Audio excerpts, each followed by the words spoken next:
habla. Saludos, muy buenas tardes y bienvenidos. Hoy estamos con el diputado provincial por Izquierda Unida, Manuel Rodríguez Guillén, con quien vamos a hablar de algunos de los asuntos de actualidad, no solamente de Izquierda Unida, también del Sindicato Andaluz de Trabajadores y algunas de las próximas convocatorias y temas de actualidad de estos días. Manuel, buenas tardes. Buenas tardes. Bienvenido. Bien hallado. Hace tiempo que no te tenemos con nosotros. Es verdad, es verdad.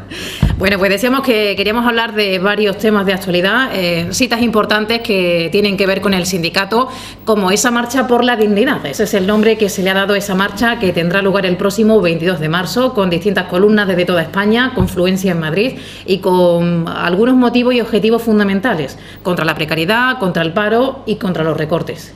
Pues sí, el día 22 queremos confluir en Madrid pues muchísimas columnas que van a salir desde los distintos territorios, de las distintas comunidades autónomas, desde las distintas nacionalidades que componen el Estado español. El 22 de marzo, evidentemente, es el punto álgido, cuando ya llega todo el mundo allí. La marcha va a comenzar, dependiendo de los territorios, los lejanos o los cercanos que estén de la capital del Estado, pues unos van a salir antes y otros van a salir después. Nosotros, ¿cómo lo vamos a hacer? Pues vamos en un primer momento a hacer una salida simbólica desde la capital de Córdoba, desde Córdoba ciudad, el día 15 de marzo. A partir de ahí, el día 16, cogeremos los autobuses y nos iremos a Santa Elena, que es el primer pueblo, bueno, el último pueblo de Andalucía hacia Madrid. Y desde allí saldremos andando hasta Madrid, hasta llegar el día 21 a Madrid, y el día 22, pues que haremos la gran movilización allí en Madrid. ¿Cuántas columnas van a salir? Pues de momento hay columnas ya confirmadas en Galicia, en Cantabria, en Asturias, en el País Vasco, en Navarra, en Cataluña, en Valencia, en Murcia, en las dos Castillas. Hay también de los pueblos de Madrid y hay también pues la nuestra, la de Andalucía. También han informado que van a apoyar y que se van a desplazar también alguna gente de Mallorca y de Canarias, con lo cual va a ser una gran movilización, va a ser una movilización donde se van a intentar globalizar pues todas las luchas que se han ido produciendo de aquí para atrás. Bueno, pues decíamos, también convocan una marcha que están convocadas por distintos colectivos, de distintas, bueno, pues al albor de distintos paraguas ideológicos, pero con una misma lucha. Decíamos que unas marchas que van a ir contra o a protestar contra la precariedad laboral, el paro, las cifras del paro que actualmente hay en España, o contra los recortes, vengan de donde vengan y sean en donde sean. Sí, bueno, hay unas consignas centrales. La primera consigna central es no al pago de la deuda. La deuda, como sabéis, es una losa que está ahora mismo oprimiendo a toda la gente del Estado español, fundamentalmente a las clases populares, a los trabajadores y, bueno, pequeños comerciantes, autónomos, en definitiva a la gente más pobre de los países, porque la deuda obliga a los gobiernos a hacer recortes, a vender el patrimonio público para poder atender al pago de esa deuda. Una deuda que nosotros decimos que es una deuda ilegítima, porque es una deuda que han provocado los bancos, pero que ahora estamos pagando los ciudadanos. Por tanto, primer punto de esta marcha, no al pago de la deuda. La deuda no se debe de pagar, porque no es una deuda nuestra, es una deuda de los bancos, que la paguen los bancos. Segunda cosa, no a los recortes, vengan de donde vengan y de los gobiernos que vengan, nos da igual, que sea un gobierno del PP en Madrid o que sea un gobierno del PSOE en Andalucía, o que sea un gobierno del PNV en el País Vasco, o que sea un gobierno de coalición canaria en Canarias, nos da igual, vengan de donde vengan, no a los recortes. Otra cuestión fundamental, pan, trabajo y techo. Parece mentira que en el siglo XXI pues estemos reivindicando eso, pero estamos viendo cómo se echa a la gente de sus casas, estamos viendo cómo se echa a la gente de sus trabajos y estamos viendo cómo la gente busca en los contenedores o engrosa esas filas que hay vergonzosas en los comedores sociales, en los servicios sociales de los ayuntamientos, en Cáritas, en las parroquias. Pan, trabajo y techo, una cuestión fundamental. Porque ahora mismo las necesidades básicas son otra vez, desafortunadamente, las que tenemos que empezar a reivindicar. Una cosa que nos parecía a nosotros que teníamos conseguida y que ahora, desde el 2008 hasta el 2013, pues se nos ha vuelto, se nos ha revertido la situación prácticamente a los años 60 y 70, con lo cual esa es una reivindicación central. ¿No han cambiado tanto entonces, Manuel, las reivindicaciones de este colectivo?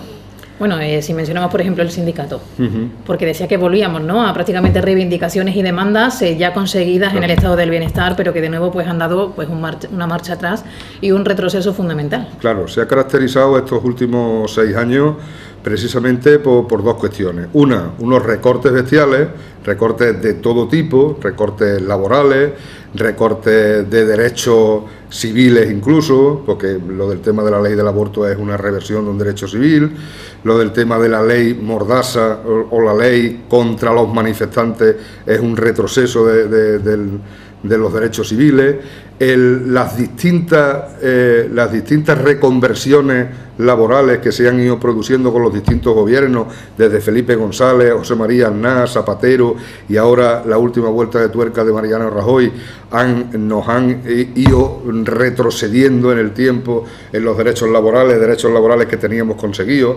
Por una parte está el tema ese de los grandes recortes y de las privatizaciones de los servicios, y por otro lado está la gran corrupción del Estado, que no se salva ni Dios. Ahí están desde la corona, desde el rey, que bueno, toda la familia real está impregnada de corrupción, el rey, una persona que se da a las pasiones y se va a matar elefantes o se va a esquiar con una crisis bestial en su país, la princesa, el príncipe, el yerno, el cuñado, todo absolutamente impregnado en corrupción. Tenemos corrupción en los jueces, tenemos corrupción en los empresarios. El mismo Díaz Ferrán, pues prácticamente tendría que estar en la cárcel por engañar a los trabajadores y por engañar a los accionistas de su empresa. Corrupción en los políticos, corrupción sobre todo en algunas comunidades autónomas donde se están saqueando las comunidades autónomas, como es el caso de Valencia, como es el caso de Madrid en el tema de la sanidad, como es el caso de Andalucía en el tema de los ERE. Pues prácticamente todos los partidos y prácticamente todas las comunidades autónomas están impregnadas en corrupción. Por tanto, nos encontramos ante una situación muy particular y desde luego, ¿por qué la gente ante eso no se moviliza de una manera clara y arrolladora? Pues evidentemente hay distintas percepciones por parte de la gente de lo que significa, de lo que está pasando. Hay gente que todavía piensa que bueno, pues que va a venir un líder, un mesías y que nos va a llevar otra vez al 2007. Nosotros pensamos que no, que esta crisis es una crisis estructural, que no es una crisis pasajera, que es una crisis del sistema, una crisis que ha provocado el propio sistema para revertir todos los derechos y para empezar otra vez a ganar dinero a expuertas, tal y como ellos están acostumbrados a ganar. Por tanto, no hay esperanza dentro de este sistema. Por tanto, tenemos que derribar este sistema y hacer una cosa nueva. Estamos diciendo, hay que hacer un proceso constituyente, hay que hacer una nueva constitución, hay que empezar desde los cimientos, de nuevo, porque esto que tenemos no nos sirve y estos que nos gobiernan no nos sirven tampoco para gobernar. Tenemos que quitar a estos que nos gobiernan y tenemos que quitar estas leyes que están hechas a imagen y semejanza suya, pero no a imagen y semejanza de la gente que quiere prosperar, que quiere tener un futuro, que es gente que ha estudiado, que tiene carreras y que ahora se tiene que coger el portátil debajo del brazo e irse a Alemania, irse a Australia o irse a Brasil. O sea, gente que está muy preparada para trabajar, gente, 6 millones de parados que están deseando de trabajar en sus oficios, unos albañiles, otros del campo, otros carpinteros u otros cristaleros, y sin embargo, pues ven cómo se le va la flor de la vida, se le va los 30 años, se le van los 40 años, y que no son útiles a la sociedad ni son útiles a su familia. Por tanto, esto tiene que tener una canalización. Nosotros, desde el Sindicato Andaluz de Trabajadores, vimos a finales del 2013 que todos estos movimientos que hay, las mareas, la marea naranja, la marea verde, la marea blanca, estos movimientos que han sido movimientos importantes y han sido movimientos al margen de las organizaciones clásicas, al margen de comisiones obreras, al margen de la UGT, al margen incluso de mi organización, al margen de Izquierda Unida. Hay gente que florece y que se moviliza en contra de estas injusticias tan flagrantes. Está, por ejemplo, la Marea Verde en Mallorca, con una huelga ejemplar que ganaron. En el sector de la educación. En el sector de la educación. La Marea Blanca en Madrid, en el sector de la sanidad, que han revertido una situación de privatización total de los hospitales de Madrid. Sin embargo, han conseguido que no se privaticen. Ahí está el barrio del Gamonal, ahí está el 15M, ahí está el 20N, ahí están todos esos movimientos que han ido floreciendo al margen de los partidos, al margen de los sindicatos clásicos, porque ya no les sirven tampoco ni los sindicatos clásicos ni los partidos clásicos, porque más que una ayuda, los sindicatos estos oficiales han sido más que una ayuda, un tapón para que la gente no se movilice. Entonces la gente ha ido saliendo por donde ha podido. Si todo este panorama de luchas autogestionadas y luchas que prácticamente han salido de la propia gente se unen el día 22, que es lo que nosotros hemos previsto que pueda pasar, y estamos viendo que evidentemente va muy bien y que prácticamente pues ha tenido una gran aceptación en todo el espectro del Estado español, pues entonces empezaremos a globalizar una lucha que ahora mismo son focos independientes, empezaremos a globalizarla, y al globalizar la lucha estamos también globalizando la esperanza de la gente, que la gente pueda tener esperanza en que esto puede cambiar, en que esto no es el fin, en que esto no va a ser ya lo que nos espera hasta que nos muramos, sino que es posible que si la gente se moviliza las cosas puedan cambiar. Manuel, en tal caso, le pregunto porque me surge una reflexión en voz alta. Dada, pues la presión social y toda esta presión y esta fuerza que están consiguiendo las distintas mareas y los grupos que están surgiendo, una reflexión como político. Buscan otras alternativas porque el sistema y los grupos tal y como están ahora mismo estructurados ya no les sirven. Es una crisis del propio sistema político también. Sí, es una crisis ahora mismo. En cuanto a la economía, es una estafa de los bancos, de los banqueros y de los grandes empresarios, de la gente del IBEX 35. Sabéis que el IBEX 35 son las 35 empresas más importantes que hay en España que cotizan en bolsa. Ahí están todos los banqueros, ahí están todas las grandes multinacionales de España que operan en otros países y demás. Esta crisis, por tanto, en la parte económica es una estafa de este tipo de gente, pero luego también tenemos una crisis de valores y tenemos una crisis de sistema y tenemos una política que ya no nos sirve, una política que no es un hombre, un voto, sino que tenemos partidos con más votos que otros y sin embargo estos que tienen menos votos tienen más diputados en el Congreso que los que tienen más votos. O sea, es un auténtico disparate. Es otra de vuestras luchas, la petición del cambio del sistema electoral con la ley de Ohm. Exactamente. No, pero no es la ley de Ohm. El reparto también. El reparto de diputados y el reparto de cómo los votos, cómo un voto. Esa equivalencia del voto a la persona. Exactamente, la equivalencia. También hay una crisis alimentaria, porque claro, también las grandes empresas han visto que el alimento es un gran negocio, es el primer negocio del mundo ahora mismo, y por tanto también hay una crisis alimentaria. No es que se estén muriendo 1.000 millones de personas al año de hambre, sino que ese hambre está llegando también al primer mundo, y en los bordes de ese primer mundo está también la gente, como antes describíamos, registrando en los contenedores o en las colas de los comedores sociales. Por tanto, es una crisis también alimentaria, es una crisis también energética, porque estamos utilizando energías que son finitas, que van a acabar, no sabemos cuándo, si dentro de 40 o dentro de 50 años, pero el petróleo es una cosa que se va a acabar. Bueno, y sin embargo, no estamos... Y sin embargo no estamos investigando y tenemos dinero suficiente y tenemos científicos suficientes como para que se investiguen otros tipos de energía pues mucho más limpias y energías inagotables como pueden ser la energía del sol o la energía del aire o la energía de la fuerza de las olas del mar. Y sin embargo pues se sigue porque eso produce mucha más negocio, volumen de negocio y volumen de plusvalías para los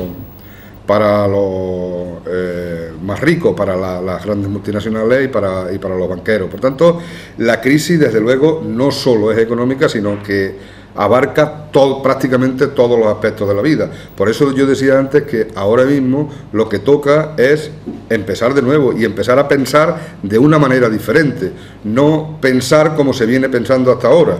Eso de que siempre ha habido ricos y pobres, eso de que, bueno, pues ya vendrá alguien que nos salve, o desde luego esto no va a durar siempre, las crisis son cíclicas y ahora vienen los 7 años de vaca gorda. Eso ya tenemos que empezar a desecharlo y tenemos que empezar a pensar de una forma diferente, sabiendo que si nosotros no participamos, esto no se va a acabar, porque si el 2% de la población está viviendo montado en el dólar y viviendo la vida y viviendo regaladamente, pues el 98% de la población, si se sienta a contemplar cómo pasa eso no cambiará nunca. Pero sin embargo, si el 98% de la población dice basta, hasta aquí hemos llegado, pues entonces las cosas empiezan a cambiar. Y el día 22 de marzo es un buen día para que toda la gente, todas las capas populares sean capaces de decir basta, hasta aquí hemos llegado. Si nosotros el día 22 de marzo en Madrid somos millones de personas, las cosas empezarán a cambiar. Las cosas no es que empezarán a cambiar, las cosas van a cambiar.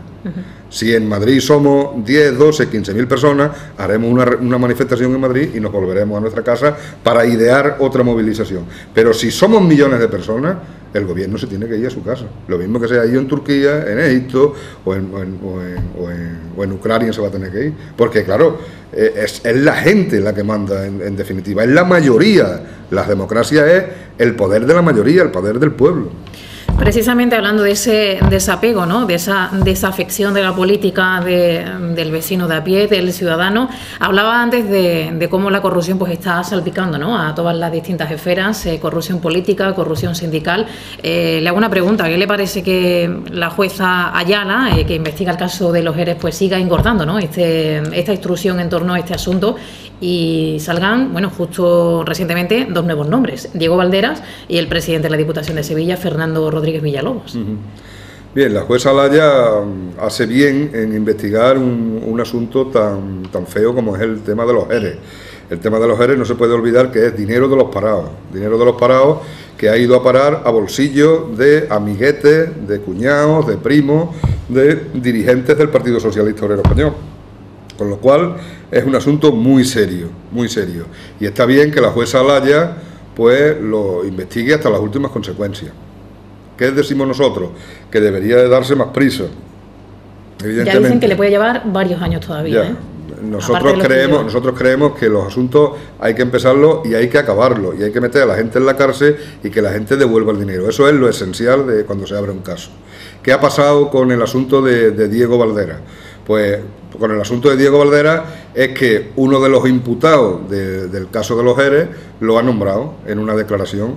Entonces, este hombre, que es Guerrero, ha dicho que bueno, pues que tanto el presidente de la Diputación como Diego Valderas participaron de alguna manera, pues, intercediendo para que en favor de algunas empresas.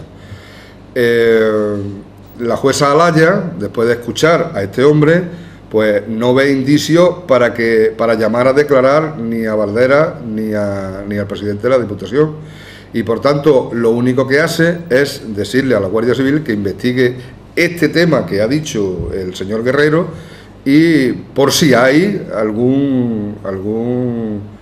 alguna cuestión de delito en la acusación que ha hecho Guerrero.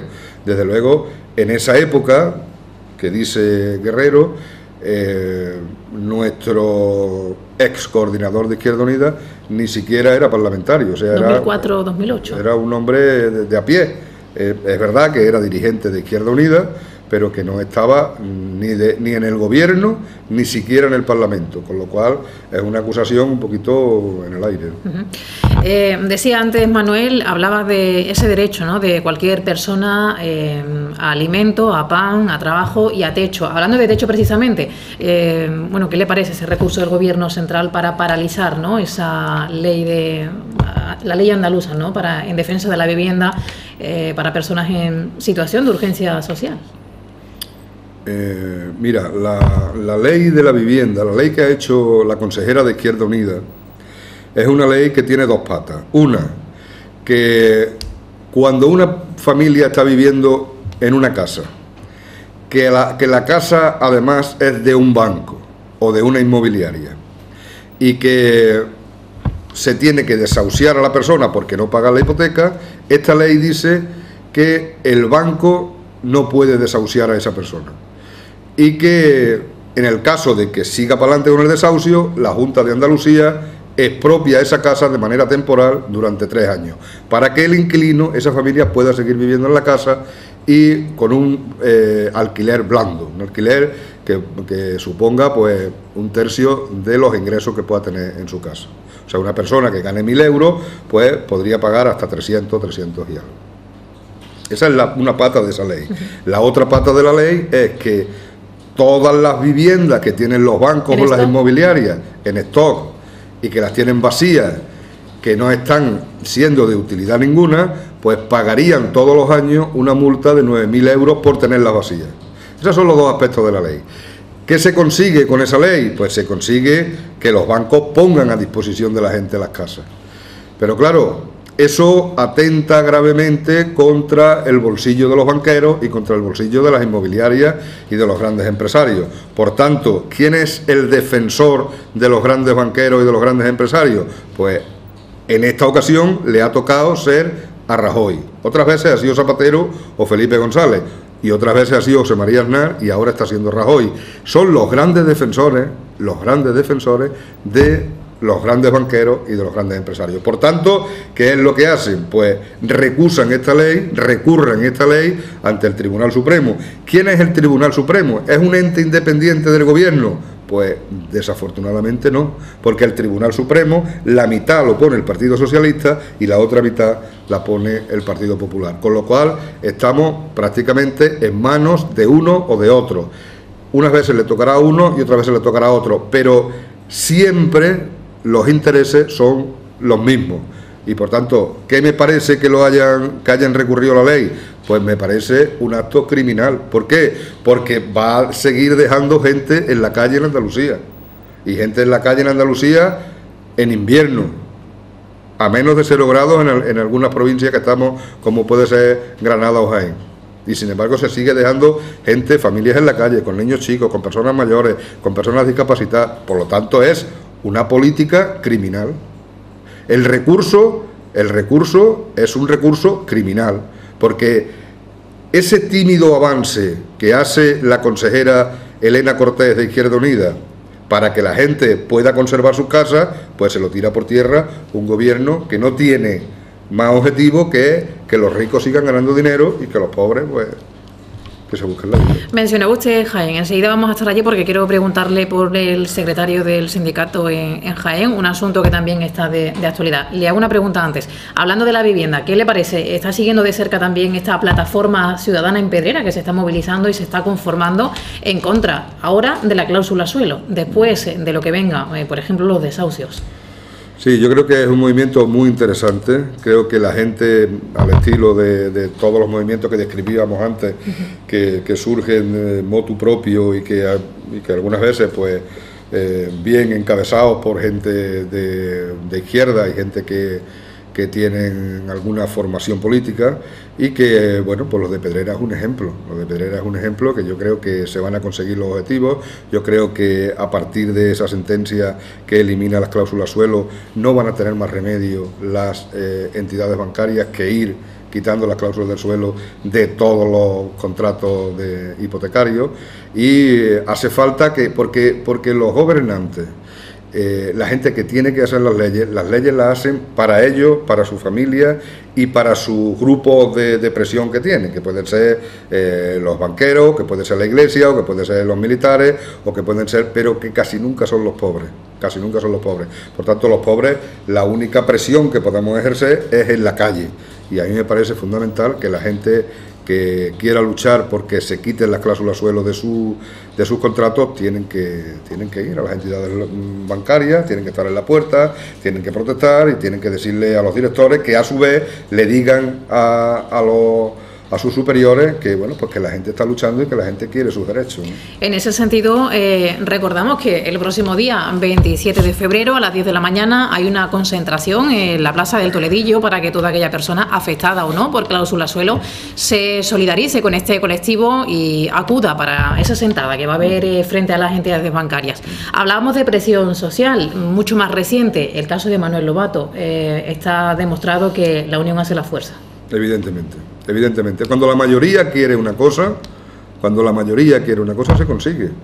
Porque somos muchos, porque somos más, porque somos legión frente a los que son el 2% de la población. En este caso, Manuel Pedrera ha vuelto a dar ejemplo, ¿no? Sí. Lo consiguió ya, hace unos años con el tema de la logopeda y lo ha vuelto a conseguir en este caso, siempre en favor de los más necesitados. Sí, evidentemente. Pedrera ha sido siempre un ejemplo, prácticamente desde los primeros años de la transición, ha sido un ejemplo con el tema de los que más lo necesitan, en el tema de los discapacitados, en el tema de los mayores, en el tema de los niños. Yo creo que ha sido Pedrera un pueblo que ha traspasado incluso los colores y las siglas de los partidos. Yo creo que ha sido una cuestión que se ha tomado muy bien el pueblo de Pedrera, por encima, ya digo, de colores y de siglas, y que siempre ha funcionado. Desde el tema del centro ocupacional, el tren. Lo del tren no era para los más necesitados, pero por una causa que también afectaba a la localidad y donde pues no se atendía ningún tipo de ideología política y el interés era común y general, era el mantenimiento de la estación. Bueno, pues decía que íbamos a Jaén porque quería preguntarle, vienen denunciando pues históricamente prácticamente también el hecho de que su sindicato sea uno de los más represaliados, ¿no?, en cuanto también a las multas económicas. Recientemente el responsable del sindicato en Jaén, Andrés Bódalo, era puesto en libertad después de que días antes fuese detenido por el reparto de hojillas, ¿no?, informativas en torno al convenio del campo. Hay cosas que no cambian. Bueno, hay cosas que no cambian porque, ya digo, cuando los sindicatos clásicos, cuando los partidos clásicos dejan de liderar las luchas, quedan otra serie de organizaciones, como en este caso el SAT, pues que sí sigue luchando, que sigue estando en la calle, que sigue haciendo acciones, y claro, el gobierno ejerce la presión contra los que le hacen daño. Ahora mismo, una de las organizaciones que pone en entredicho las cosas que hacen los gobiernos es el Sindicato Andaluz de Trabajadores. Por tanto, es el sindicato más perseguido en toda Europa. Tenemos pues cerca de 1 millón de euros por pagar de multas, que bueno, pues unas están recurridas, otras se están pagando por plazo, otras se están en juicio. Tenemos una petición de cerca de 80 años de cárcel. Ahí tenemos que significar, por ejemplo, que aquí en este pueblo, aunque todavía no se ha hecho la petición, pero por el delito que se nos imputa,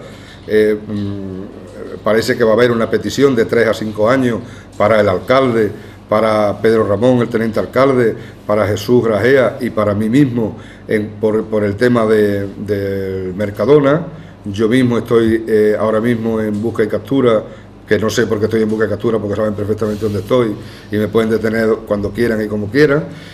Hay más gente ahora mismo en busca y captura en el sindicato. Hay, por el simple hecho de hacer un piquete de huelga, la última huelga general en La Jara y Los Corrales, multas de hasta de 600.000 euros, peticiones de cárcel, de 14 años de cárcel por hacer un piquete. O sea, una cosa kafkiana, una cosa fuera de lugar, porque cuando los gobernantes se sienten amenazados, pues lanzan una andanada de leyes, de disposiciones y desde luego de los cuerpos de represivos del Estado, que los echan para que nadie pueda moverse, para que nadie le cuestione su preponderancia, para que nadie le cuestione nada de lo que hacen. Entonces, en el momento que alguien le cuestiona algo, pues le echan todo el peso del Estado. Y ahora mismo el Sindicato Andaluz de Trabajadores tiene todo el peso del Estado en contra suya. Responsable del sindicato en Jaén, Andrés Gódalo, simplemente por informar de los derechos a la gente que estaban cogiendo aceitunas, a los aceituneros de Jaén, simplemente por informarles de sus derechos, de decirles, vamos a ver, que no tenéis que ganar 30 euros, que el convenio son 52 euros, y por tanto esto es lo que tenéis que ganar. Simplemente por informar de sus derechos a los trabajadores, pues la Guardia Civil lo coge y se lo lleva al cuartelillo. O sea que es una cosa que pasaba en los años de la transición, pero que eso ya dejó de pasar a partir de los años 80, porque evidentemente la sociedad avanza y los sindicatos tienen que hacer su trabajo, que no es otro que asesorar a los trabajadores, y solo por el simple hecho de asesorar a los trabajadores, ya por ese simple hecho se lo llevan al cuartelillo. Manuel, estamos ya en una carrera de fondo, prácticamente se ya está viendo por el movimiento que hay en los distintos partidos políticos, como meta las próximas elecciones europeas que están ya prácticamente a la vuelta de la esquina, y empezamos a conocer nombres, ¿no? En el PSOE, Elena Valenciano, del PSOE, en el Partido Popular, por ejemplo, algunos movimientos como la elección recientemente del que va a ser sucesor de Javier Arenas, en este caso Juan Manuel Moreno Bonilla. ¿Qué le ha parecido también esta elección y todo lo que se ha formado en torno también a José Luis Sanz? Bueno, el Partido Popular tiene un problema en Andalucía, que no ha ganado nunca las elecciones en Andalucía, aunque sí las ganó en la vez anterior, pero no por mayoría absoluta, no con los apoyos suficientes como para poder gobernar, y entonces pues ellos tienen mucho problema con los candidatos, porque claro, evidentemente ellos quieren tener un buen candidato para poder ganar las elecciones en Andalucía. En esta ocasión se ha visto cómo el Partido Popular es cualquier cosa menos democrático. O sea, el partido en Andalucía estaba designando a una persona, que era este hombre, el Sanz, y sin embargo Rajoy desde arriba con el dedo pues ha dicho no, este no me gusta más esta persona, ¿no? Sin embargo ha traído hasta Sevilla a su secretaria general para que apoyase y respaldase la candidatura de Sanz, y 2 días después sale la candidatura de Juan Manuel Moreno Bonilla, claro. Sí, respaldado por Sáez de Santa María. Sí, que digo que por eso que él cualquier cosa menos democrático, porque ¿qué sería lo normal? Lo normal sería que en un congreso del partido, en una conferencia del partido, entre todos los delegados del partido de Andalucía, eligieran a sus representantes. En este partido no, en este partido es todo lo contrario. Desde arriba se designan los candidatos según la simpatía o más o menos simpatía que puedan tener los dirigentes que en ese momento están gobernando en Madrid, ¿no? Por lo cual a nosotros nos parece desde luego una falta de respeto también a la soberanía del partido en Andalucía. Vamos, que no nos extraña, porque sabemos que no es un partido democrático de ninguna de las maneras. Bueno, pues después de las europeas vendrán otras, más nos interesan a nosotros los comicios locales. En Pedrea recientemente, en el último pleno, se aprobaba el presupuesto municipal. Un año intenso e importante por delante, ¿no, Manuel? Sí, yo creo que es un año importante, porque es un año donde, bueno, pues todo lo que hemos analizado anteriormente, una pérdida de derechos y una pérdida de poder adquisitivo por parte de la gente, un empobrecimiento general de la población, y ahí tienen mucho que decir los ayuntamientos, bueno, cada vez menos, ¿no? Bueno, teniendo en cuenta, ¿no?, esa ley de reforma de la administración local. La ley de la administración local, porque claro, es que esa es el enésimo recorte del Partido Popular, del gobierno ahora mismo establecido. Porque una vez que te quitan los derechos laborales, una vez que te quitan prácticamente los derechos también civiles, que te recortan absolutamente todo, que te suben los impuestos, una nueva forma de seguir ganando dinero, las empresas pues exploran nuevas formas de seguir ganando dinero. Una nueva forma de ganar dinero es coger también la basura de los pueblos, el agua de los pueblos, externalizando los servicios que actualmente servicios fundamentales que tienen los ciudadanos, el agua, la basura, los servicios sociales, cosas que la gente no puede dejar de tener. Y eso pues ahora mismo se lo quieren pasar también a las empresas privadas. Para pasárselo a las empresas privadas, ¿qué hacen? Pues que sacan una ley que es la ley esta de la modificación del régimen local, por el cual dicen que la basura tiene que costar X. Si el ayuntamiento no es capaz de recabar dinero para poder suplir ese servicio, pues tiene que privatizarlo o tiene que cederlo a la Diputación, que a su vez la Diputación también lo va a privatizar.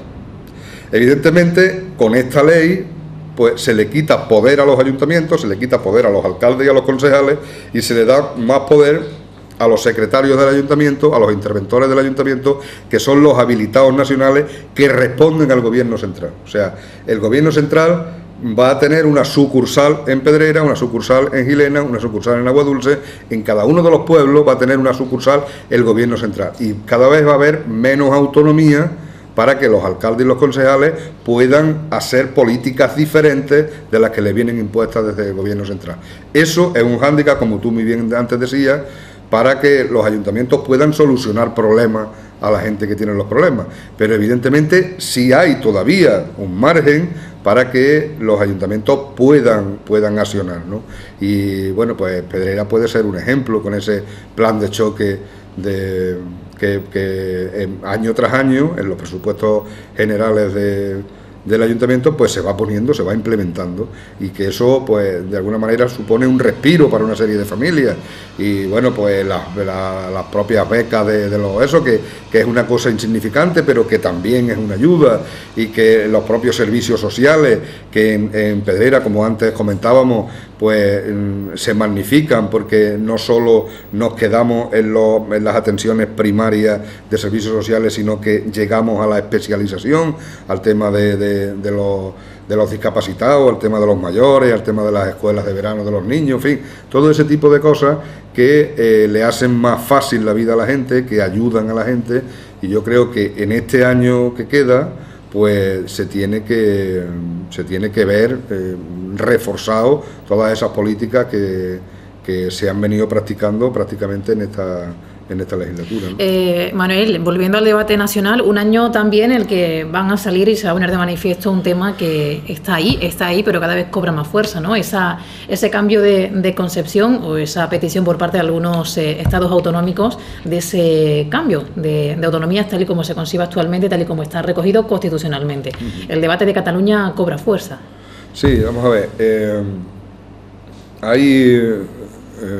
Hay un debate ahora mismo en toda la sociedad de si los catalanes tienen derecho a ser independientes o no, si los vascos tienen derecho a ser independientes o si los andaluces tienen derecho a ser independientes. Hay dos cartas de derechos fundamentales en la ONU, en la Organización de Naciones Unidas. Los países, para ser democráticos, tienen que firmar esas dos cartas. Una carta que es la de los derechos universales humanos. Ahí es donde dice que toda la gente tiene derecho a comer, a tener casa, a tener trabajo, a tener un abogado defensor, a que no se le prive de la libertad arbitrariamente. Son los derechos fundamentales, la Declaración Universal de los Derechos Humanos. Esa es una carta. Y hay otra carta que es también el derecho de los pueblos. El derecho de los pueblos a su autodeterminación, que también la tienen que firmar los países que quieran ser democráticos, y que España la tiene también firmada. Entonces, ¿qué es una nación? Pues una nación para los españoles era España, pero para los catalanes es Cataluña, y para los vascos es Euskal Herria, y para los gallegos es Galicia, y para los muchos andaluces es Andalucía. Por tanto, si nosotros queremos ser un país democrático, si queremos hacer caso a esas cartas de derechos, tanto humanos como de los pueblos en su conjunto, nosotros no tenemos más remedio que dejar que los catalanes decidan si quieren ser independientes, si se quieren federar con nosotros, si se quieren federar con Europa o si se quieren federar con Irlanda del Norte. Es que los pueblos tienen derecho a su autodeterminación, a decidir por ellos mismos qué es lo que quieren ser. Yo creo que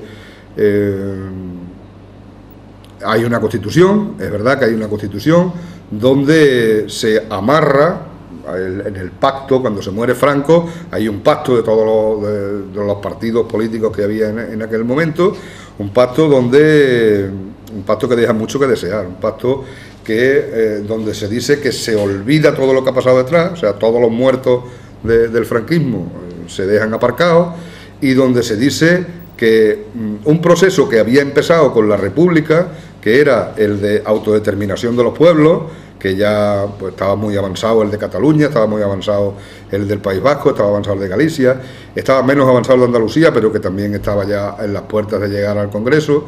Pues ese proceso también se para, se elimina y se pone en la Constitución que España es una, grande y libre, tal y como decía Franco, y que el ejército es el que tiene el encargo de que eso permanezca así por los siglos de los siglos. Y a mí me parece una barbaridad. A mí me parece, como decíamos antes, que esto hay que empezarlo de nuevo y que los pueblos están unidos en función de que quieran ellos estar unidos, y si no, pues tienen derecho a estar independientes. Ese es mi pensamiento, el pensamiento de mucha gente dentro de Izquierda Unida. Hace poco hicimos una conferencia en Madrid, la semana pasada hicimos una conferencia en Madrid para ver qué modelo de Estado es el que nos gustaba más, y ahora mismo, pues prácticamente al 50% está la gente que dice el derecho de autodeterminación con todas las consecuencias, y otro 50% que, bueno, pues que ve algunos problemas todavía con el tema del derecho de autodeterminación. Estamos viéndolo. Yo personalmente creo que el derecho de autodeterminación es un derecho fundamental de los pueblos. ¿Y un pueblo qué es un pueblo? ¿Qué es una nación? Una nación es cuando los que viven en un mismo territorio se declaran que quieren ser una nación. Ya está, no tiene por qué ser más. Según la ONU hay más requisitos, pues que tengan unas fronteras naturales, que tengan una cultura y una historia común, y que desde luego quieran ejercer como nación. Todos los pueblos de España, Cataluña parece que hay todos los pueblos de España tienen esas características. Porque Andalucía tiene esas características. En Andalucía tenemos Sierra Morena, el mar Mediterráneo, el Guadiana, el Océano Atlántico, tenemos una cultura desde los tartesos hasta ahora común, pasando por la bética, al andaluz. O sea, tenemos historia, tenemos fronteras, tenemos... A Andalucía, ¿qué es lo que le falta? La voluntad de ser, que quizás aquí no se haya desarrollado como en Cataluña o en Galicia, pero tenemos, y quién dice que Asturias no lo tiene, y quién dice que Murcia no lo tiene. Cada uno tiene, por tanto, los pueblos que quieran ser deben de ¿qué pasa? Que no hay ningún problema. El que quiera...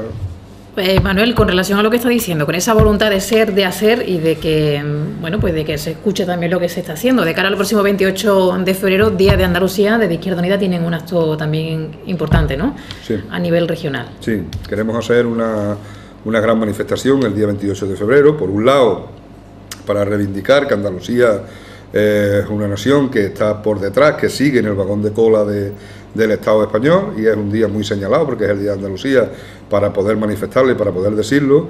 Es un día también para reivindicar que no se puede recortar, que ya está bien, que hay una salida diferente de esta crisis estafa, y que los gobiernos se tienen que poner a trabajar para la mayoría, que los gobiernos no pueden estar eternamente trabajando para una ínfima minoría que son los que están ganando dinero a las puertas. Eso es lo que vamos a reivindicar el 28 de febrero, lo que vamos a reivindicar el 22 de marzo, y lo que vamos a seguir reivindicando hasta que esto cambie, porque esto tiene que cambiar con la voluntad de la mayoría de esta población, que somos muchos, que somos la gran parte de la sociedad. Volviendo al principio, y redondeamos ya la entrevista, de cara a esa gran movilización del 22 de marzo, como decíamos, esas marchas por la dignidad. El 7 de marzo, si no me equivoco, hay una asamblea prevista aquí en Pedrera, a la que va a asistir el portavoz nacional, Diego Cañamero, imagino que para hablar de este asunto. Sí, el día 7 de marzo, bueno, habrá más cosas, habrá más asambleas, habrá más reuniones, preparando ya esa gran columna andaluza que vamos a hacer el día 15 de marzo, que es cuando nosotros empezamos. Pero el día 7 de marzo, pues sí, es un hito, porque va a venir Diego Cañamero y vamos a hacer una gran asamblea, si es posible y el tiempo nos deja, en la puerta del ayuntamiento, y si no, pues lo haremos en la caseta, donde se van a explicar pues los pormenores de la marcha, que la gente se empiece a apuntar, y cómo vamos a ir, cómo van a ser las diferentes etapas, en fin. Va a ser un poquito más concretar y dar el pistoletazo de salida en Pedrera para empezar a que la gente que quiera participar pues pueda hacerlo y que se pueda ir apuntando y demás. Bueno, pues Manuel, si le parece, estaremos pendientes de todos esos asuntos, muchos de actualidad, de cara a los próximos meses, y le invitamos a que no se haga de rogar tanto y que nos visite más frecuentemente. Muy bien, estoy a vuestra disposición. Gracias por estar con nosotros. Gracias a vosotros.